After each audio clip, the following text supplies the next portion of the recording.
আমি আশা করব প্রশাসন, পুলিশ, আইন শৃঙ্খলা রক্ষাকারী বাহিনী, নির্বাচন কমিশন প্রত্যেকে যার যার জায়গা থেকে নিরপেক্ষভাবে একটা ভোটের পরিবেশ তৈরি করবে, যেই পরিবেশে যে কোনো দলের প্রার্থী এবং যে কোনো স্বতন্ত্র প্রার্থী নিরাপদে নিশ্চিন্তে লেভেল প্লেইং ফিল্ডের মধ্যে একটা নির্বাচন অনুষ্ঠিত হবে।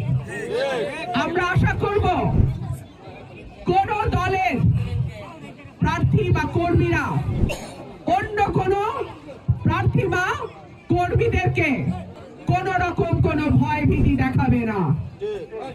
আমি আশা করব প্রশাসন নিরপেক্ষ থাকবে, পুলিশ নিরপেক্ষ থাকবে, কমিশন নিরপেক্ষ থাকবে, সরকার নিরপেক্ষ থাকবে। আর যদি নিরপেক্ষতার কোনো ঘাটতি আমরা দেখি, 5ই আগস্টের কথা সবাই স্মরণে রাখবেন।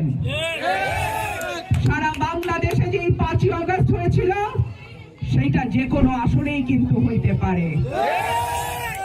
প্রশাসন